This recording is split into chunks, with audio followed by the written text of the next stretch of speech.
Back, Transnet acting CEO Mohammed Mahomedy says millions were paid to consultants for work which could have been done internally. He's been testifying at the state capture inquiry. Erin Bates, of course, monitoring that closely for us. She joins us now in studio. So Mahomedy says in early 2016, Trillion pitched up on the scene and started being paid by Transnet. What's the catch? The catch is that Transnet didn't have any contracts with Trillion, and what happened was that other existing contracts were ceded to Trillion, and then suddenly invoices were being issued by Transnet for work done by Trillion, even though there wasn't a formal process really qualifying them to get millions of rand from Transnet. And Mahomedy actually says in a number of cases they paid for seemingly no work done. Let's just take a look at some of the testimony from this afternoon. There was a payment that was marked Transnet property for 41.04 million. A payment, or there were 3 invoices that were marked general freight business for 23.94 million. There were 2 invoices that had the reference SWOT and another one a reference GCIA, being Group Capital Integration and Assurance, for 38.7 million. There was an invoice for Transnet Engineering for 11.4 million. And as we mentioned earlier on, that for the ZA Club loan, there was a payment of 93 odd million, which included VAT. We did state that under 5.10.7.5 that there was no evidence as far as we have reviewed and requested that any work was done for the provision of the service under the arranging of the ZA Club loan for 93 million or 93.5 million.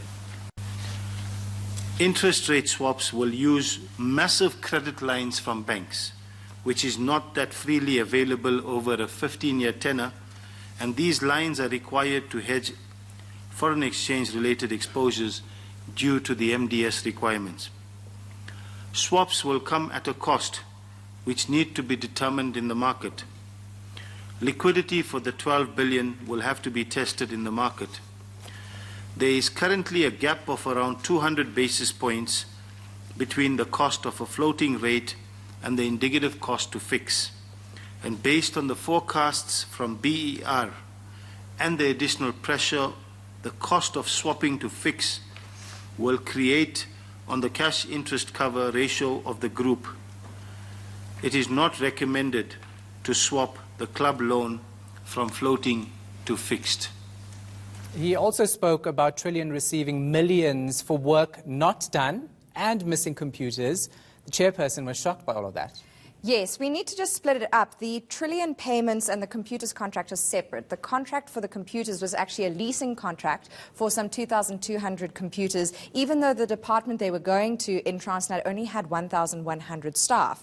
And so the question is, why would you have double the number of computers than staff members on site? Be that as it may, Transnet leases these computers from T-Systems in about 2015, I think it is. The computers are duly delivered to Transnet, and then about 450 of them, poof, disappear. This is some of that testimony.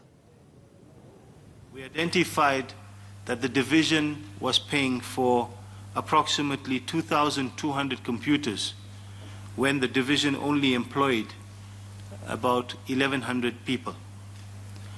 It's a process that we undertook to identify, track these computers. We found that 450 computers were ordered in July 2015 that were never utilized by Transnet. Seems to have gone missing. We couldn't find these computers. They did not. Had they been delivered? They had been delivered to Transnet offices and then had been moved to unknown location.